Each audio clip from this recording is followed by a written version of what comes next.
Hello and welcome to the Dr. Kirsten Show. I'm your host, Dr. Kirsten Lauritsen, and today I have a guest on the show here to talk about betrayal, trauma, and sex addiction.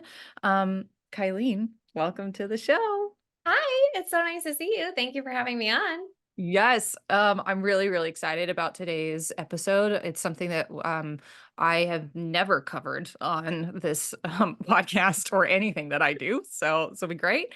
Mhm. And I know that it will be a really, really helpful conversation for anyone who might be in this position. And I know I follow you, so I definitely have seen a lot of the things that you've talked about. And I can definitely tell you that before I had met you, really didn't know that this was all a thing. So why don't you go ahead and just tell us who you are? Give us the Sure. intro. Yeah, sure. So I'm Kylene Terhune. I work as a betrayal trauma recovery coach. So I work one-on-one with women who have experienced infidelity in their relationship, typically from sex or pornography addiction with their spouses. And I have a history as a functional diagnostic nutrition practitioner. So I used to work with coaching like the physical body and gut health and hormones and that sort of thing. And when I kind of hit when my personal story of betrayal happened, I knew that I wanted to help other people go through this because it was just so incredibly shocking and devastating. And here I was, somebody that knows like all this stuff in functional medicine and like how to keep my body healthy and how to do all of these things. And it like destroyed my health mentally and physically. Like it was just so hard. And so, as I was going through my own journey, I was like, if I make it through this, and if my husband and I make Mhm. it through this, I would really like to support other people going through this. And Mhm. so, through my own journey, seeking my own recovery, one of the steps that came a little towards, I don't know, maybe the middle of that was getting some of the certifications that you and I share with the subconscious reprogramming and the QTT and all of that. And that was a huge step in my journey because I was like, okay, it's great that I have like this physical support that I can offer people and we can look at their neurotransmitters. I can help them, with anxiety or different supplements for, whatever. But that's just not gonna cut like what we're dealing with. Like this is a legitimately big trauma in somebody's life to the point that about 70 to 80% of women that go through it get PTSD symptoms. And Mm. and then gosh, so far into my journey, I kind of figured out that I have complex PTSD. So that was a fun realization. so so that's like, I have trauma from before and then I have trauma from this and then it manifests in a lot of ways in my life. And so as I was Mhm. going through this and I kind of went through that certification, I was like, wow, that is the missing piece. And I had already been through like intense counseling and therapy for it, like a full year of that. I had already been through a significant amount of EMDR to work on my subconscious and work on the trauma. And so like all of that was beneficial. I still recommend all of that. But then we went into the subconscious stuff and I was like, oh my gosh, that was like the cherry on top that just really helped me move forward in my own healing. So Mhm. so yeah, so that's a little bit about how I got into it, but, now I work with women and I have like a Facebook group where I talk about all of this with betrayed wives and answer questions. I work one-on-one with women to help them through the process, and then my husband and I have a podcast together too, so then we talk about, like, from his perspective as the addict and then my perspective as the betrayed partner, and we talk about faith and, like, just all sorts of different things on that, so that's kinda what I do. That's so good. Oh, I forgot about the faith piece too. Okay, I'm gonna have to remember to tie that in. Okay, so many questions. Let's start out with maybe like some basics as far as like you mentioned um PTSD, complex P so CPTSD. Yeah. You mentioned how it like was manifesting in your personal life. What were some of the ways that it was starting to manifest in like your life? So the first year so basically I discovered at the end of January 2021 that my husband was a cyber sex addict. So this is basically interact it's everything that you would assume with prostitution except there's a screen in between you. So it was live interaction with women, there was money exchange, all of that sort of thing.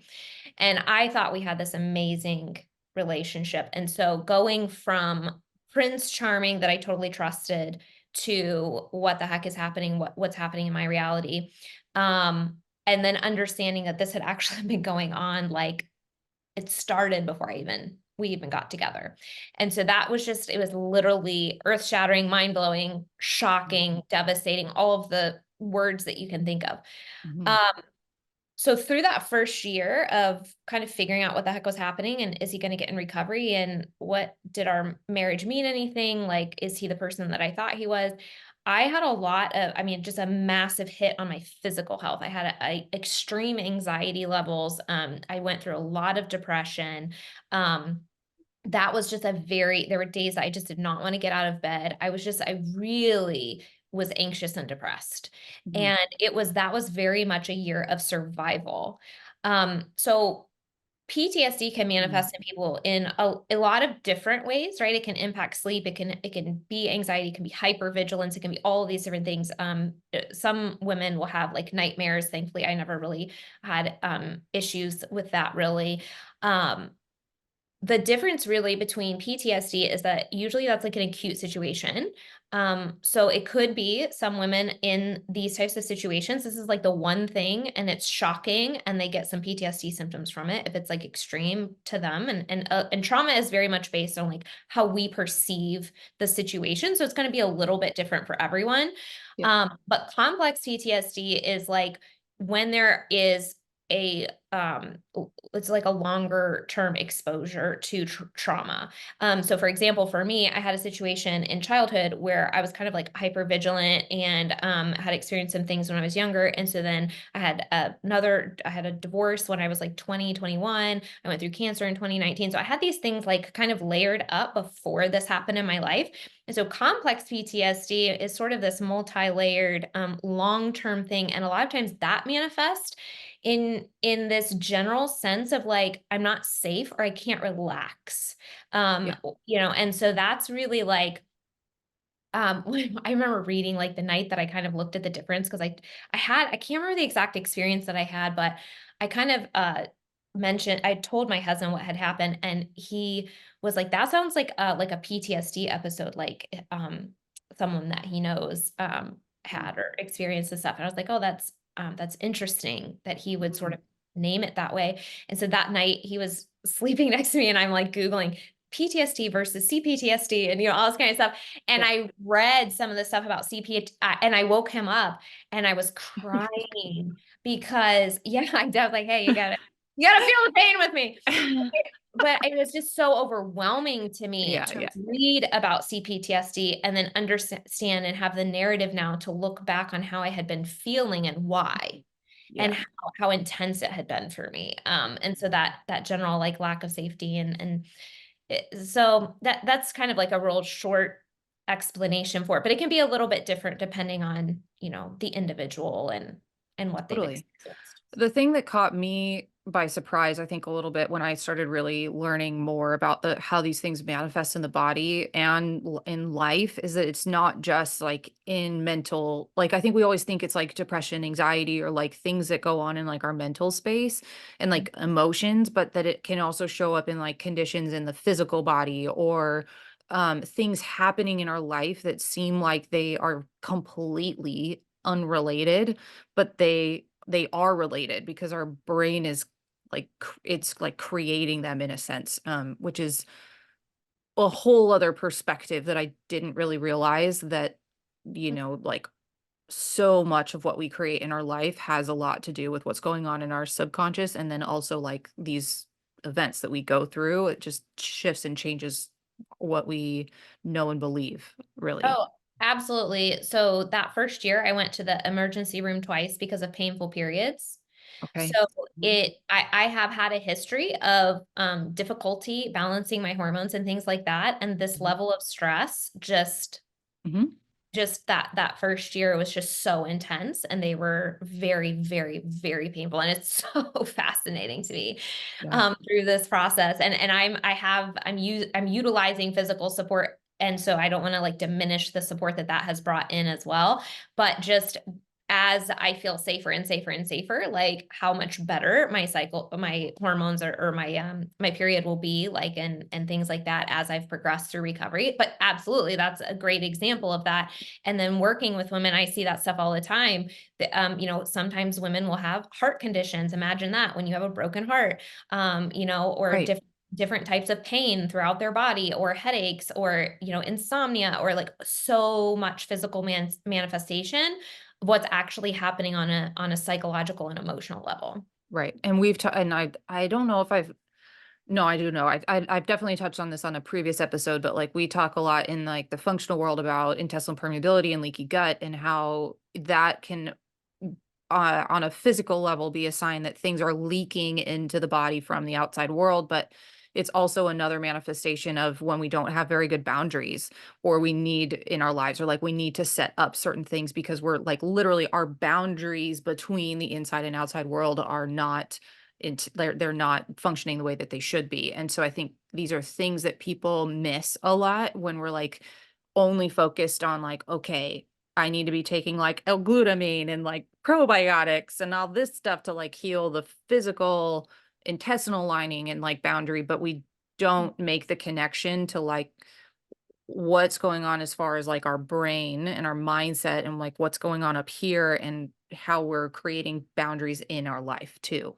Yeah, well, I love the way you said that, just using the same terminology for what's physically happening and what's emotionally happening, Yeah. because I think that that is such I've really been thinking about that, like maybe in the past year or so, because it's so it sounds so woo woo and so like esoteric and not something you can actually like prove, but I am telling you it is true, Yeah. where the way it manifests some way in your body, if you don't know what's happening, you go, okay, well, tell me what that means. So like if you have a problem with your eye, what does the eye do? Okay, well, your eye sees things. Okay, so what in your life are you not willing to see right now? And when you Right. start making those connections, right? Or like, yeah, like I mentioned, like the heart thing, right? Like my heart is physically hurting. I'm having chest pains. Okay, well, how is your emotional heart hurting right now? Right. And so sometimes it is shocking how parallel that is if we are able to look at it in that way and kind Mhm. of pull back the layers emotionally. It's so bizarre, but I just think it's so cool too. Yeah. Um, but yeah, they really parallel a lot, I think. Yeah, for sure. Well, yeah, we could probably dive into that like for Good another tangent, hour, yeah.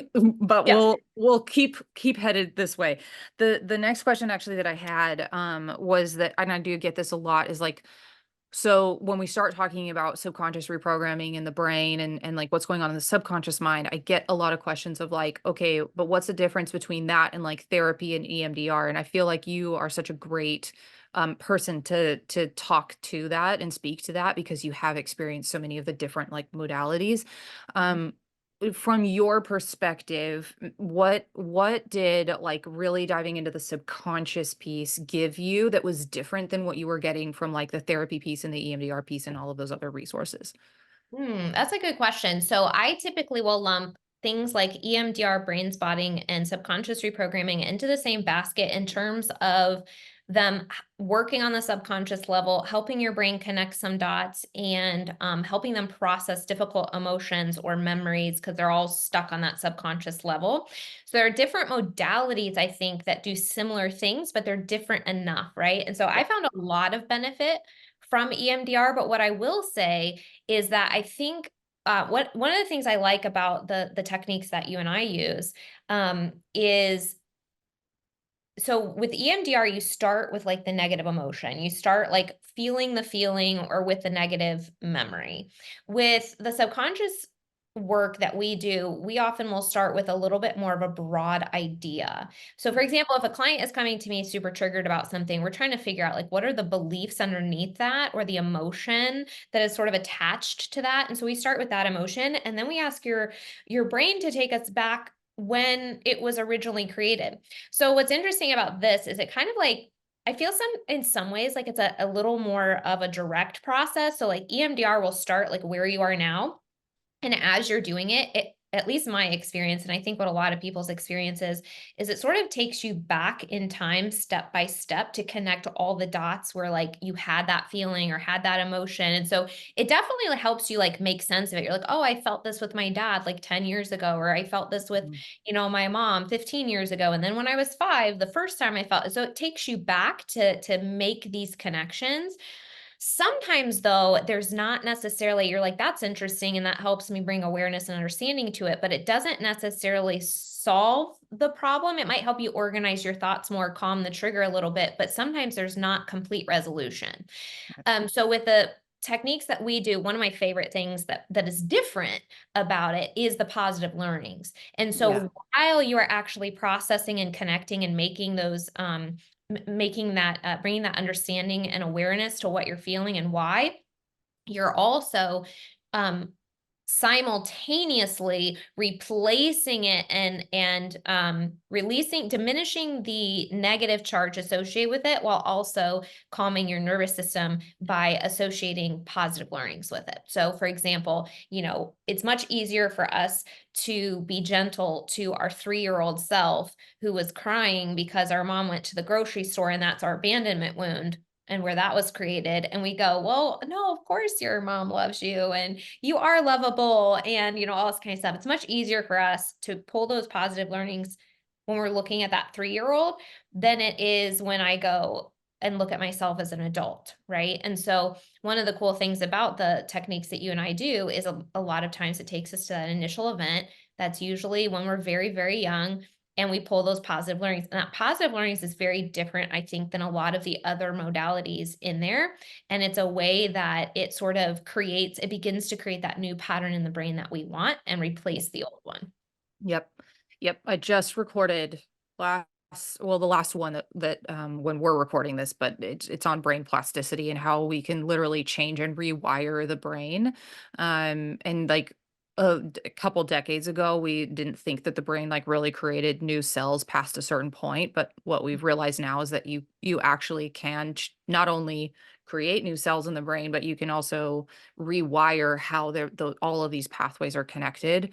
And some actually really interesting research to look into is some of the different chemicals that are released in the brain, especially when we see like plant medicine and like mushrooms and things like that, hallucinogenics and things like that, that they can actually physically release something called BDNF, which is a a factor that a chemical in the brain that essentially is released when we start, and it will cause you to actually change and create new pathways and new cells. Fascinating, absolutely fascinating. But what this stuff does that you and I do is like it actually does allow us to create new pathways, and that is amazing because then like what we get to do is change how our brain is connecting things, and it creates something different as we move Yeah, forward. It's so cool. I love it it. is. I know. It is so cool. Yeah, And totally. I love that you brought up the positive learnings too. And my favorite is when I know that someone's like working towards like, let's say having more energy or healing or like whatever. And then in their list of learnings, like they finally come out with one that's like having more energy, or like I feel energized, or I have this, lightness, this like letting go, this like feeling that's just like I like that weight has been lifted, and I just love it because then I'm like, yes. Well, Like and that part of it feels so good to the nervous system, right? yeah. When we're clicking into that part of the exercise, and then when we're applying it, and we're really getting those positive learnings repeated, and it's a really cool part of the exercise. I think that is very, very unique to what we do. Yeah. And it very much, I think, provides that, like you said, that weight lifted is a very common Mhm. sentiment that I'll hear is like, "Oh, I just feel like I can breathe," or "I feel like there's a weight lifted off," or "I feel much more positive about that," or yeah. Mhm. I think that's It's a cool. unique part of it for sure. Yeah. Okay. So I would love to oh gosh, there's so many questions I have.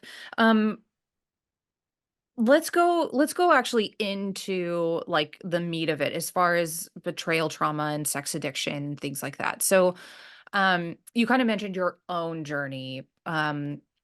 Let's see. What are some of the like myths or things that people don't often know? Um, yeah, what are some of the myths that you commonly see? As far as let's just start with that. Well, in terms of things that people don't know, I mean, like you had mentioned earlier, a lot of people don't know that it's a thing. They don't know Yeah. that betrayal trauma is a thing. They don't Yeah. know that sex addiction is a thing. And they certainly don't know how prevalent it is, which I think is one of the things that became very shocking to me very quickly, which is one of the reasons I was like, we've got to talk about this publicly. And so my husband and I share our story like super, super publicly. And I think that's weird for a lot of people. Well, Um, sure. in a lot of ways, right? They're like, why are you doing this?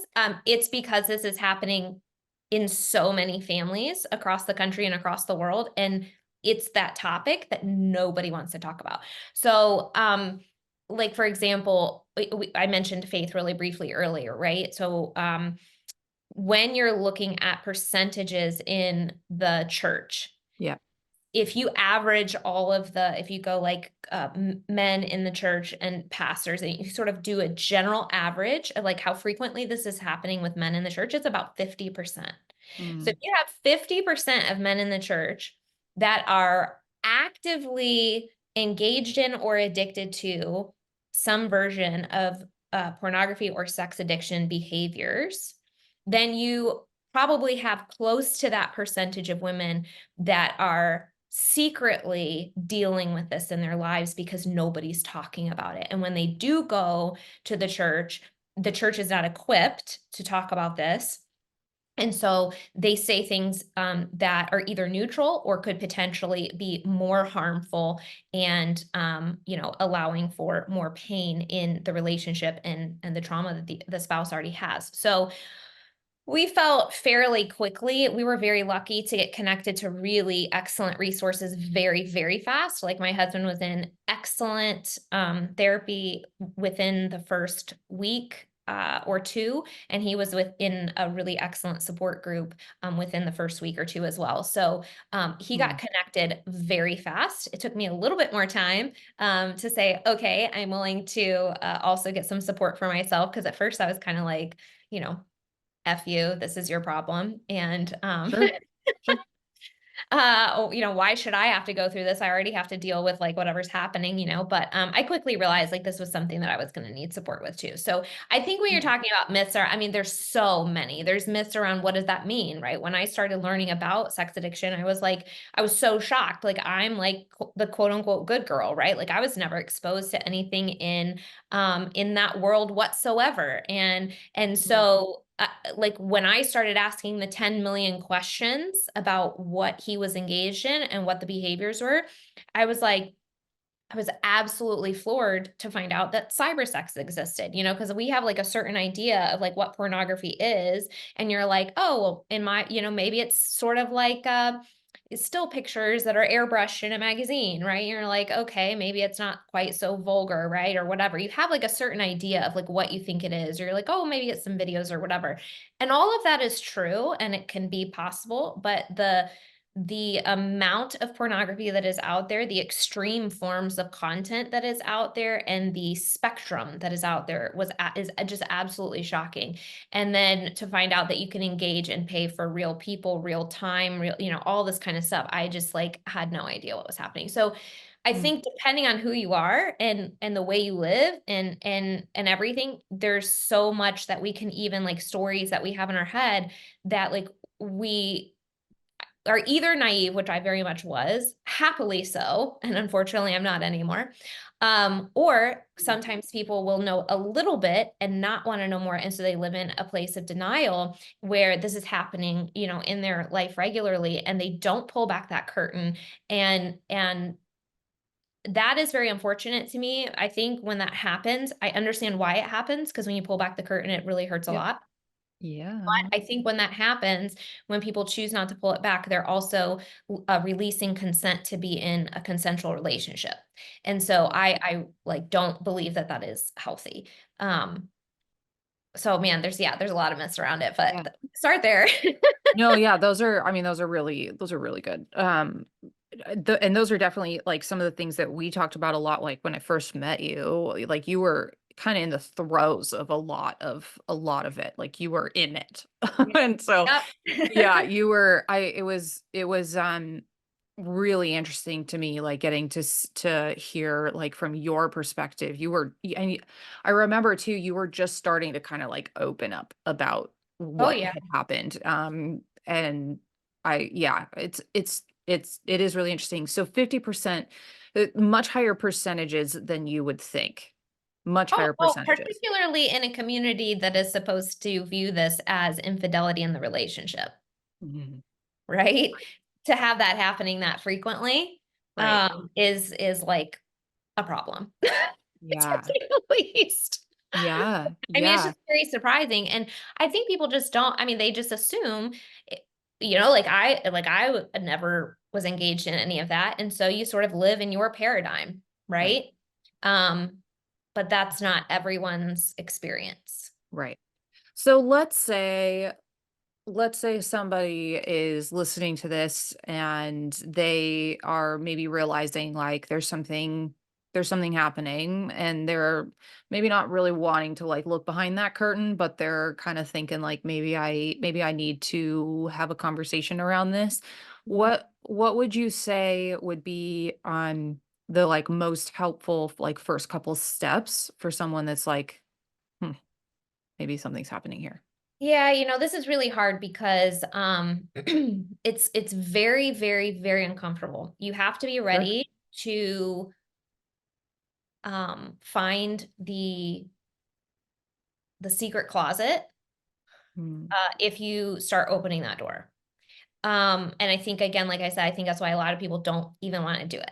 And so you also have to understand that you deserve to know who you're married to, because I believe that you sign up for monogamy and this goes against your agreements, and you deserve to have monogamy.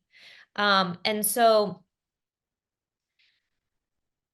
it's a very difficult thing, because when people are engaged in that type of behavior, sometimes I'll hear an individual say, "Oh, I heard your story. I talked to my husband. He said it's not a problem."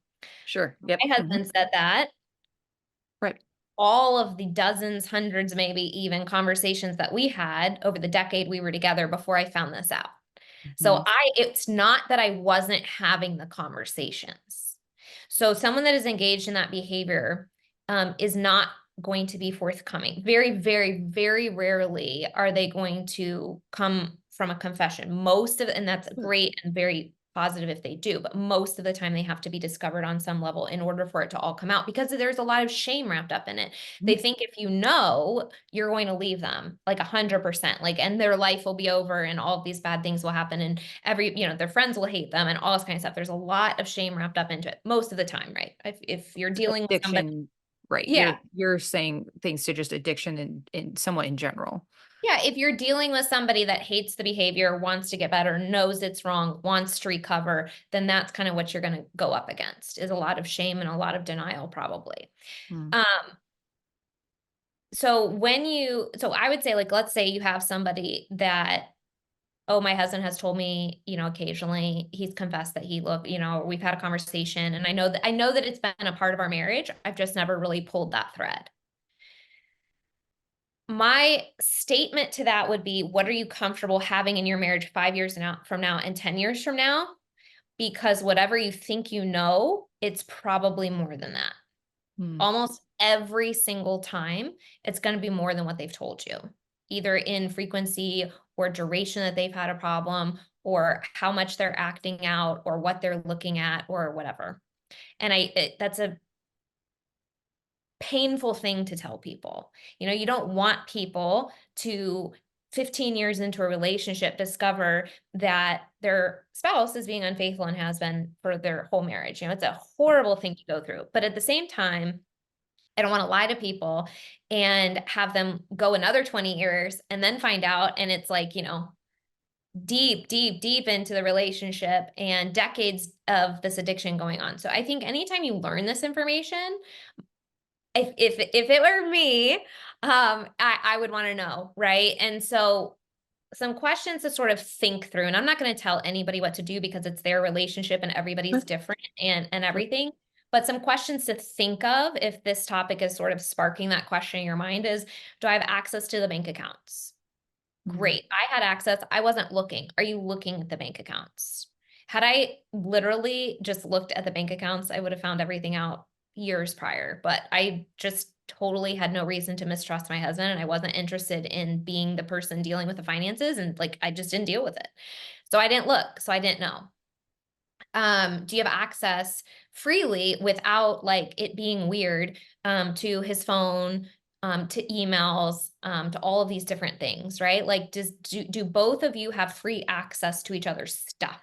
And if there's anything that's secret or hidden, just kind of noting that and being like, okay, well, why is that a problem, right? And so basically, once I started to find out, it was all there had I looked for it. I started looking in emails, I started looking at the finances, I started kind of putting all the pieces together, and I would find things that he didn't even remember about, right? So right. I'd be like, "What about this?" And he'd be like, "I literally don't even remember doing that."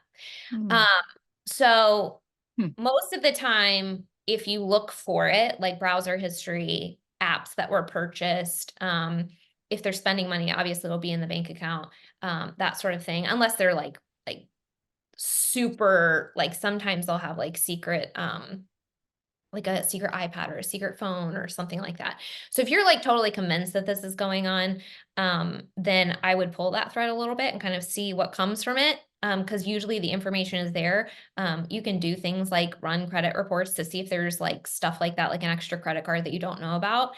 But a lot of the times when you're dealing with a good person yeah. who hates the behavior and wants to get better, they're not that level of like dual life. It's somewhere in there and you're just, you can find it. So I don't know if that answered the question, but Yeah. I personally am of the belief that you deserve to know.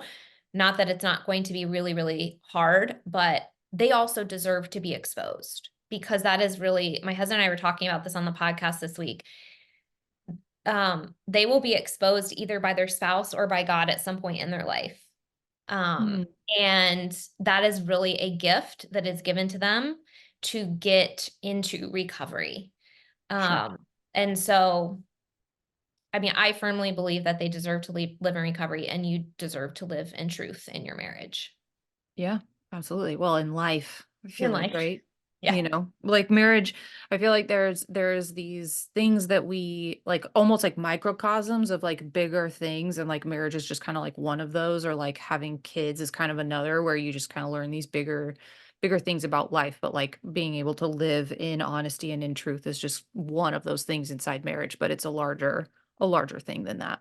Oh, yeah, man. I mean, it's like you don't want to be permanently attached at the hip to somebody that you're just roommates with, Yeah, totally. right? So how do we not do that? We do the hard work Yeah, of pulling. It's like at some point you look under the rocks. right. There's no stone unturned. You pull back the curtain, you share the hard things, you're vulnerable with each other, you're honest with each other. And that's truly the gift of recovery. That's ultimately what it brings if you have two people that want to go through that process, is that it's just really there's no secrets. You get to be seen for who you are and they get to be seen for who they are. And then at that point you get to truly go like, I'm choosing to be with you. I actually know who you are and I'm choosing to be here. But if you let the secret sort of fester, and you keep the curtain closed and don't see what's going on, but you kind of sort of know that he's cheating on you, right? Then that's going to be a wound that comes up in 10 years and 15 years and 20 years. It will come out eventually. Sure. Somehow, some way you'll find out. Mhm. Mhm. Okay, so the couple things that are like kind of coming up like thoughts wise for me is one, I can see how it would be really helpful to have support Oh here. gosh, yeah. Mhm.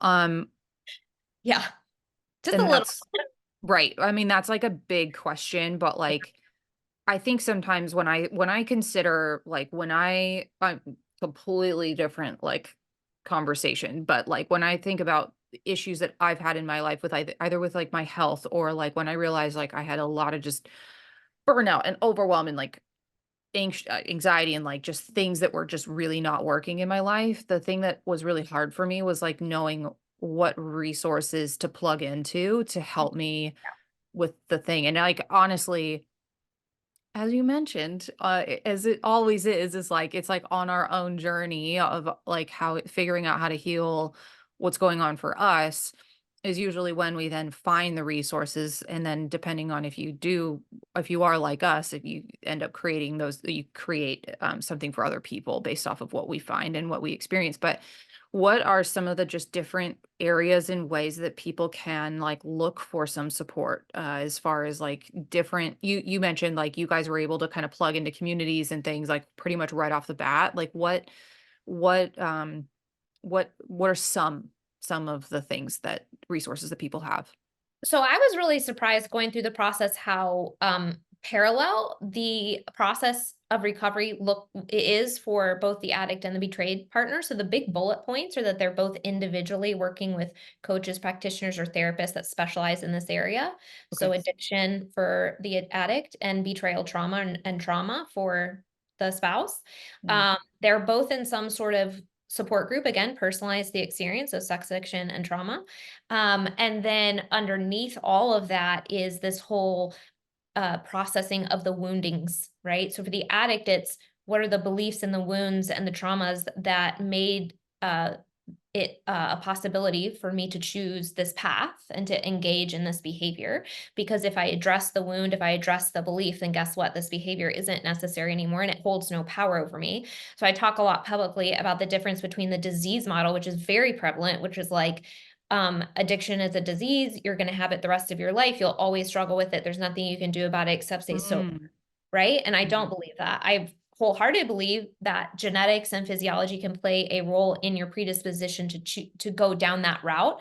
But we mhm, teach the trauma model, which is yes, you may have a predisposition, but it is because of negative self beliefs. It is because of traumas. It is because of emotional woundings. And it doesn't have to be like these major, like I had PTSD in wartime in order for me to turn into, these behaviors to self-medicate. It can literally be these little things in childhood that we all experience where mhm. our brains make a decision about our worthiness or our lovability, and then we pull proof throughout our life. And then, the addition of technology and the addition of virtual pornography and all this kind of stuff, you have multiple layers there of things that are addictive to the brain. You have the technology itself, you have the prevalence of pornography and the ease of access, and then pornography, and then acting out sexually to the pornography also has an addiction pattern and it releases dopamine and all. So you have a multi-layer cascade at this point that typically happens very early on in someone's life before their brain is even developed. And then they take it on and their brain goes, oh, I know how to self-medicate. And so I never learned how to actually deal with uncomfortable emotions. And now you have a 30-year-old who's been a sex addict for 10 or 15 years of his life. And so we really believe that the trauma model, when you are able to deal with the beliefs, the emotions, and the woundings, and learn how to sit in those negative feelings and learn how to allow things to move through. And more importantly, addiction is an intimacy disorder. So as you're going through this, you're learning how to become intimate with human beings again. So community, they often say, is the opposite of addiction. And so that's why it's so powerful to share your secrets with people, to share with your therapist, to share with your spouse, to share with the group in a vulnerable way where you know that you're safe and you're not going to be judged for that.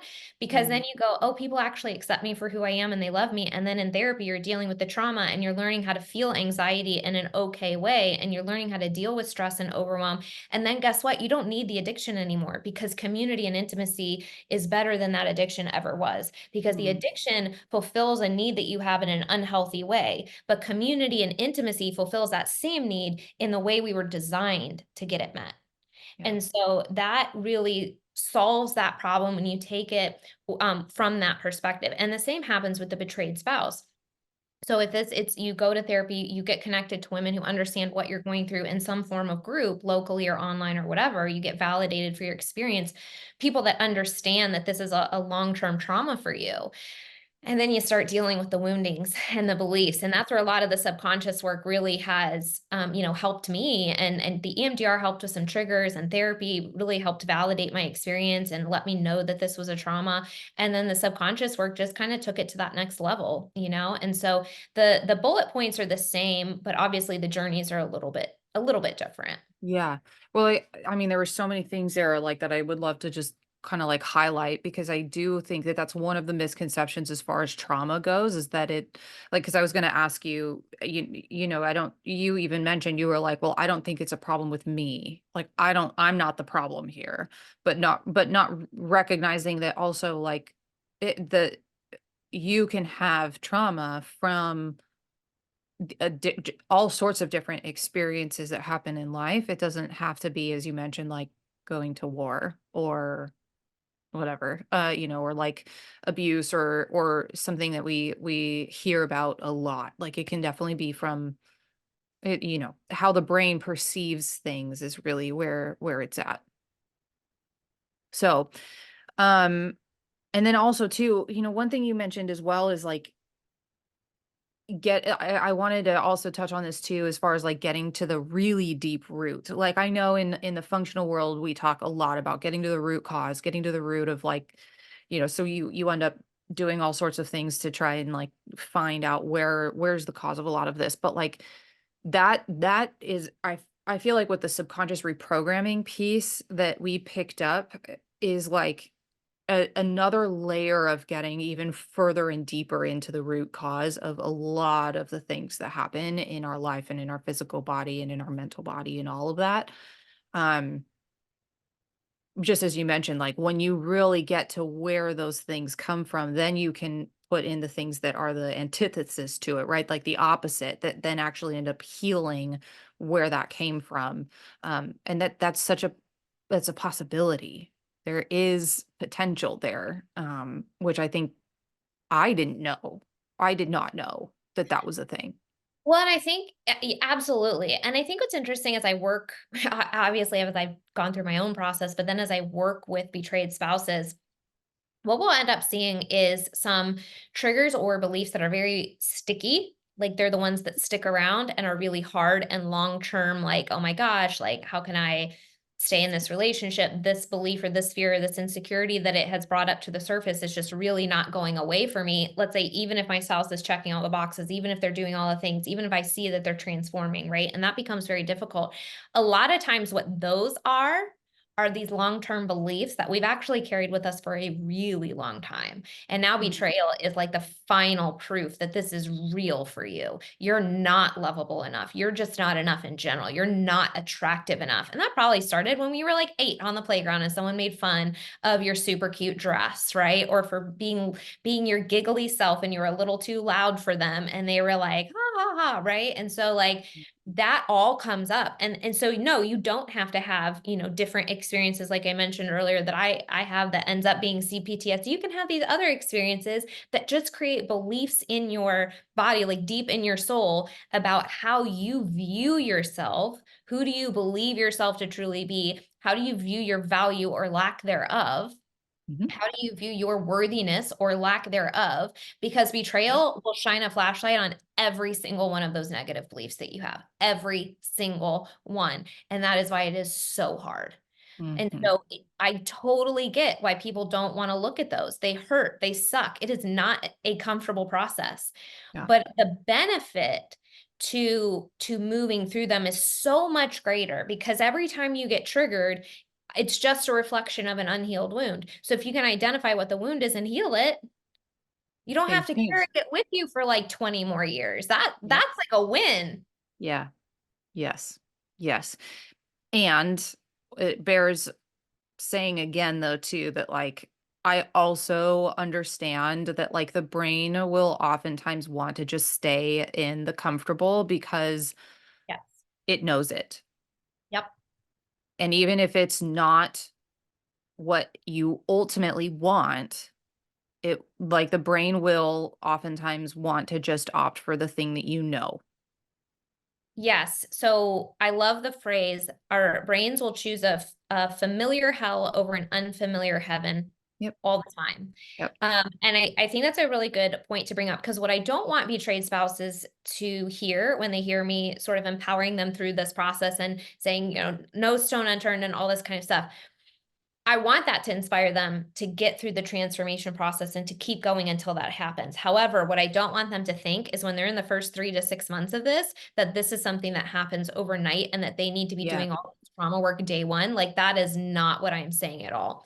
The first phase of recovery is safety. And this takes some time to establish. And again, you were mentioning, yeah, it must be very helpful to work with professionals. 100%. I highly recommend as soon as possible when you're dealing with this, that you're working with someone that understands the process.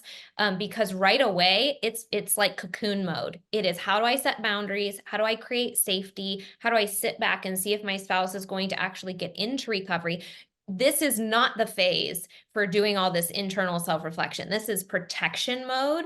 This Mm, is survival mode. This is nourishment mode. This is sleep if you need sleep. This is, create your safety net of people who know what's going on and can encourage you and support you.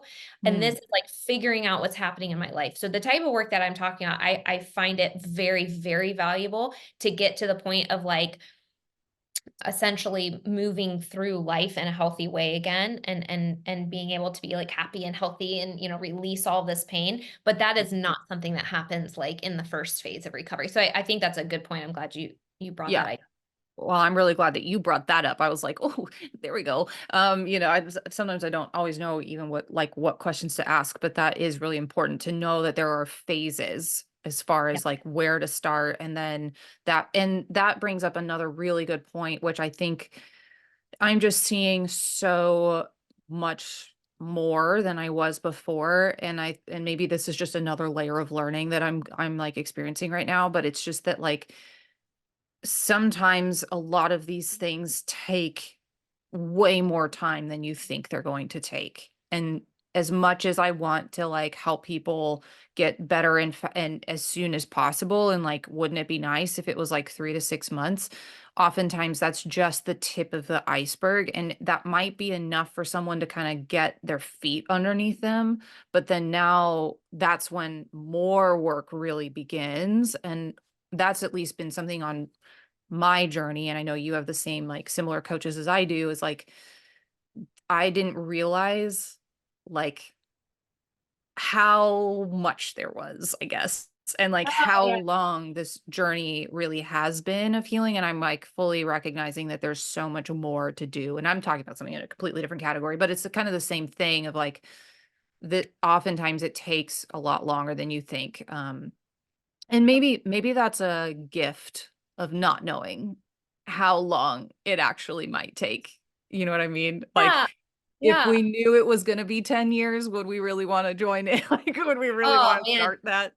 So I remember, yeah, exactly. Well, yeah, I remember like oh my gosh, the first couple of days, my husband and I were literally like holed up in our bedroom, me asking him like 10 million questions. Mm. This started on a Saturday. He took Monday and Tuesday off work that week. And we literally were like, my memory is just that we were in the bedroom, like talking through all of this. I'm sure we came out to eat.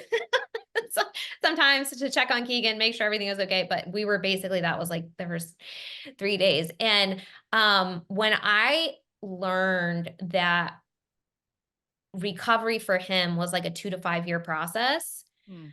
I immediately went into how old I was, how old I would be at the end of that 5 years, the pain of Oh, the process in between sure. that, what the heck was my life going to look like, all of this kind of stuff. And that felt, I was like, I was like, you gotta be fucking kidding me. I'm sorry. Can I Yeah. swear? No, no, yeah, it's fine. It's fine. Yeah, no problem. Like 5 years from now, I'm gonna be 40 by the time I get some semblance of a life back. Those are the types of thoughts that I was having. I was so angry and so hurt, and it's just I didn't Mm. have the full picture yet. And so sometimes having a timeline is encouraging in some ways, because for the addict, for example, it's very important for them to know that it's a long-term process, because what we will see sometimes is that they'll feel so good in recovery somewhere between 3 to 6 months that they'll pull back from group, they'll pull back from their recovery behaviors, they'll pull back from therapy because they go, I feel amazing, I don't want to do it anymore. Of course you don't want to do it anymore. Of course you feel good. This is the first time in your life you're like getting into recovery. But if you don't still do the recovery work and create these brain patterns and really solidify them consistently and navigate everything that you need to navigate for the next several years, there's a high chance that you're going to relapse. And so you'll see these guys kind of pull away from support, and then they don't have that system set up, right? Right. So knowing that for them, it can be kind of helpful. For the betrayed spouse, holy crap, how overwhelming is that to think, right? And so I always like, when you go back to the beginning of this conversation, myths, we Mhm. are very much of the belief that you don't have to relapse. So a lot of people Yeah. in this world will go, expect a relapse, just know that he's going to relapse. And we got told those things. And I was like, but I don't think that has to be part of our story. And now it is for a lot of people. And there are ways to utilize that as part of your healing so that they learn from that and get better, and they become less and less, and then eventually never happen. So I don't want to shame anybody who that is part of your story. That's not Mhm. what I'm saying. Mhm. However, for people, I think sometimes need to have someone say that it's possible to recover without relapse. Like, it's like when we're given permission to do something, when we understand that something is a possibility, we're more likely to reach for that if we see that it's a possibility. And so that has thankfully been our story, that he's never relapsed. And Mm. so one of the things when you say about the timeline and the phases of recovery for a betrayed spouse, this was not a story where for me, my boundary was if he relapsed, we were done. That was my Okay. boundary. And again, that's not everybody's boundary, and everybody has to make their own decision on that, and their own process on that. Okay. But for me, I was not this wasn't like a 3-year process where I was dealing with a whole lot of relapses and everything, but it's still, even with that, even with him doing all the right things and getting into recovery and being successful and not relapsing, it still was such a painful, long process for me to work through my own stuff, Yeah. get to the point where I felt okay to sort of live life again and not have it revolve around the pain of betrayal. Yeah. Yeah. And Yeah. so, yes, it takes phases, it takes time, it takes a lot of support. Mm. Mhm. But I think regardless of what your story is and like what that journey looks like, if it's like mine or if it's different than mine, that's okay. But keep moving to the next phase and keep moving to the next phase and keep moving to the next phase. And for me personally, I feel like that just then transitions into a personal growth journey for the rest of your life. Right. Right. It's less about betrayal and more about identifying, where can I grow? Where are Right. my triggers still showing up? Yeah, I mean, that brings up, like, one of my absolute favorite things to say is, like, in life, like, in school, we learn the lessons and then get tested. In life, it's like we get tested and then we learn the lessons. It's just kinda like the opposite, and it's I don't know. So many people look at like the reasons why we come to like we have life on Earth differently, but I think there's definitely something to be said that like when we're here, we have something that we are kind of learning or designed to kind of like figure out or learn. And it just sort of depends on like how and when and if we want to go through that process when we're here. Um, I Mhm. do kind of think, though, that we do kinda get forced to learn it in some way, though, Gosh, yeah, whatever it is. I agree Um, with you. yeah, it just might not be the way that we anticipate it, but I do, Can't control the things that life brings at us, that is for sure, and there is a lot of pain that life will throw our way. right, But in the long run, we can control what we do with it. Now, I'm not right. saying to bypass the pain of it. You have to Nope, feel all of that, and you have to acknowledge all of that, and it does suck. But ultimately, as we move through that, we get to say, okay, was there like a purpose for this? Is there a reason? Is there something I can learn from this? Can I do something with this? And that ends up bringing a lot of value to our lives when we can look at painful things that we've experienced in life and create meaning out of them. It changes, how we view our present circumstances and even maybe choices that we might make in the right. future. And also, like, it might be that, like, bad things in life happen, period, and, like, it might not be maybe there isn't necessarily a purpose for it, but I do believe that, like, that we have the responsibility then to decide, like, how we're gonna move forward from it. Right, right. I'm glad you clarified that. Like, yeah, Yeah, not every bad thing that happens to you is like a quote unquote lesson for you. Like sometimes bad right. thing, yeah. Because Yeah, you're not in charge of, like, you can't control other people and other people make bad choices. right. Mhm. Right. And yeah, and life just happens, you Mhm. know? Uneven world. But it isn't, you and I both come from that same sort of like look on life or belief that like we are responsible for how we what we choose and how we move forward from things. We have Here's your shit responsibility. sandwich. Okay, great. What am I gonna do with this? Right. Right.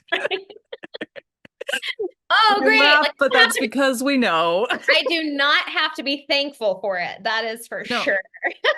Right, exactly, exactly, and that's definitely what I wanna say, 'cause it can feel so bad when you're in it and you're like, "Is this really something that, like, I'm supposed to, like, go through?" Really, Oh like, gosh, yeah. that Yeah. can feel so, so terrible when you're Yeah, no, a especially lot of that comes from the looking back, not bypassing or trying to do it in the moment. right, Because in the moment, you have to feel the unfairness of it. You have to, yeah, it's not fair. It is right, painful. There was something evil that was done. It is shitty. And it's not your fault that this happened. You didn't do anything right, in life to magnetize this to you. So let's just make that point very clear. This yep, is not your fault. It's never right, your mhm, period, end of story, no explanation needed there. The meaning, I think, really comes when we look back on the story, when we've done a lot of that healing and we're doing a lot of the processing of the limiting beliefs and we're doing a lot of that kind of intensive work. And then I, like, for just using myself as an example, I would never ever in a million years wish betrayal on someone. It right, I've been through divorce, I've been through cancer, I've been through all these different things in my life. Betrayal was by far times a million, combining all of those things, worse. It was so much worse. I would never want anybody to go through that. And now that I've been through it, I do look back and figure out, like, okay, how have I grown from this? Like, I am a different person. And so for that, I can be thankful for. I'm not thankful that it was handed to me as the thing, 100% not. And I was had a lot of emotions through the process, that's for sure. The meaning, I think, has come after all of that. And so yep, just to validate, like, wherever you are in the experience is fine. If you're yep, not happy where you're at right now, like, yeah, no toxic positivity needed for yep, that. yep, no gaslighting, we're not here for that. Mm, Yeah. mm-mm. Yeah, I mean, I struggled a lot with that, like, when I was younger as far as, like, being and this is in no way, like, against the church per se, but, like, this was just one thing that I heard a lot was which was just that, like, everything happens for a reason and da da da da da, and, like, Yeah.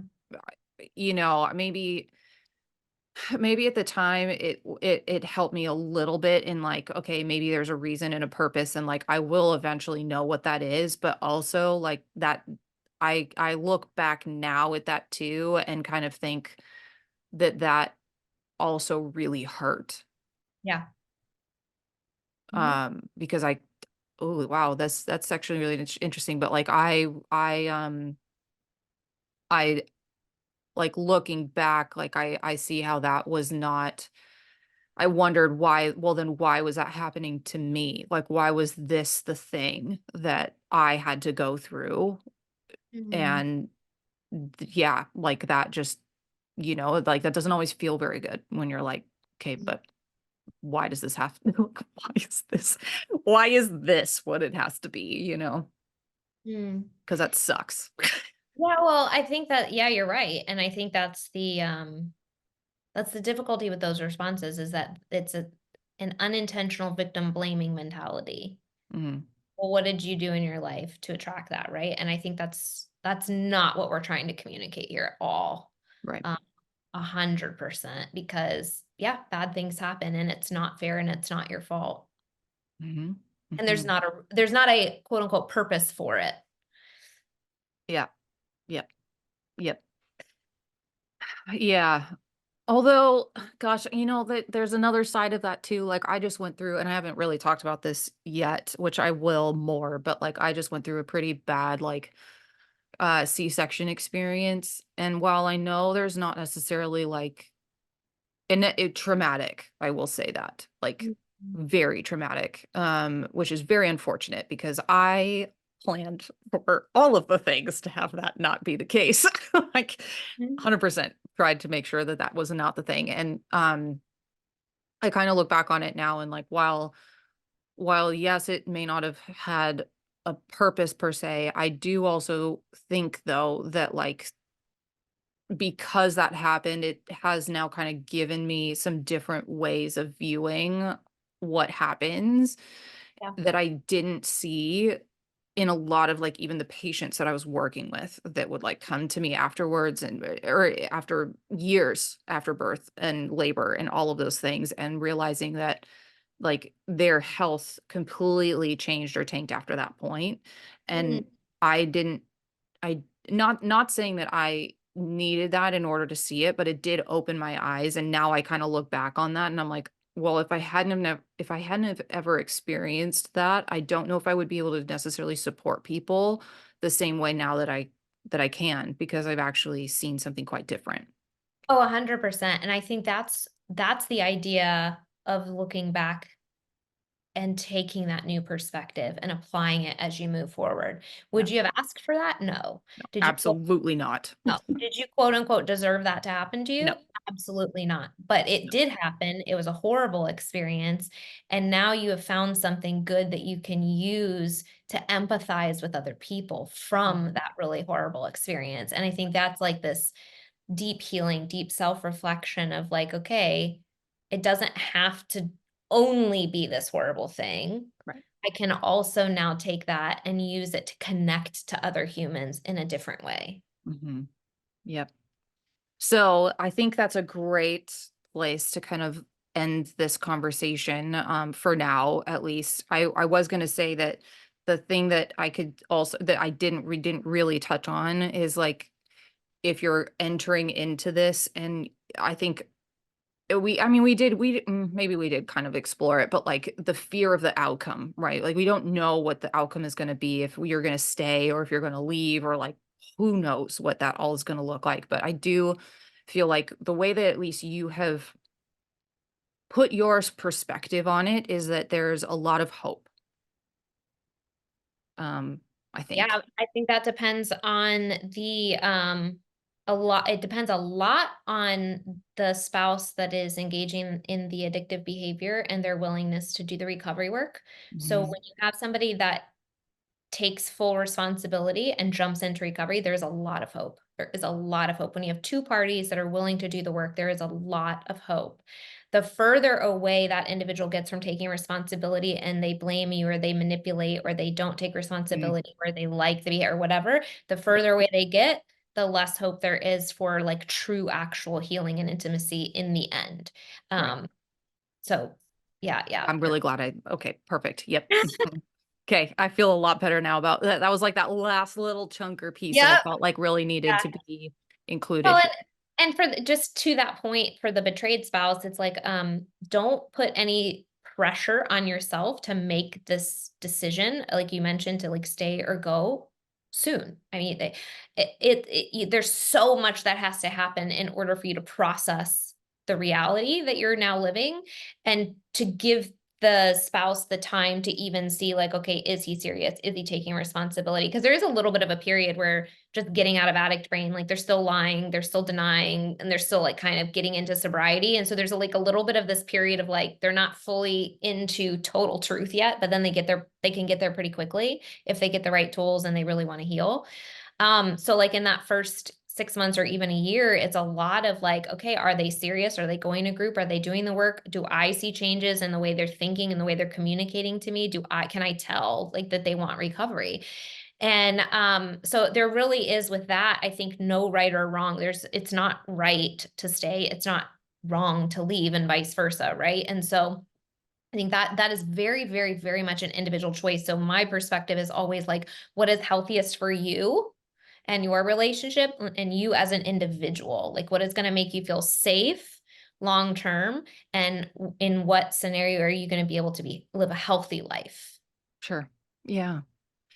Okay. So, where can people find you? I know you have a podcast, I know you have a Facebook group, and you also have TikTok, Instagram. So, tell people a little bit about like which way would they want to plug into what you have, depending on where they're at.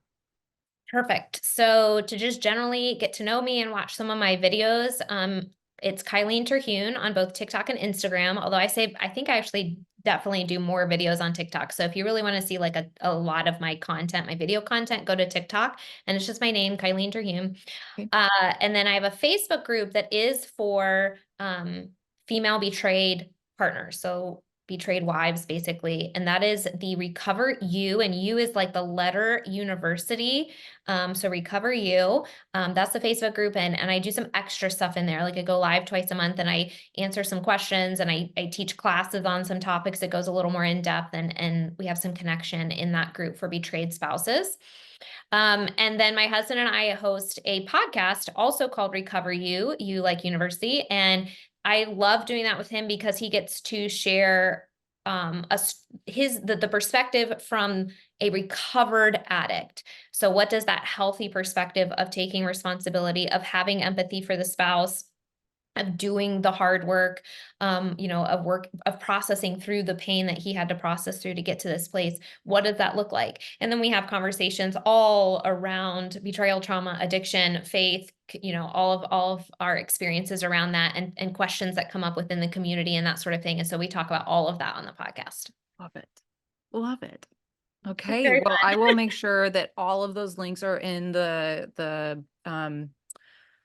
man, did this yesterday too. Whatever that section is, you all know where it is. You can Show find it. notes. The show notes or description, whatever. It's all in there. So you can go find it. Kylene, thank you so much. This was You. great, actually. I learned a lot. Oh, good. Thank you so much for Mhm. having me on. Yeah. It's a pleasure to connect and to talk about it. So thanks for the opportunity. Yeah, absolutely. All right. Well, thank you everyone for watching and listening, and we will see you next week. Take care.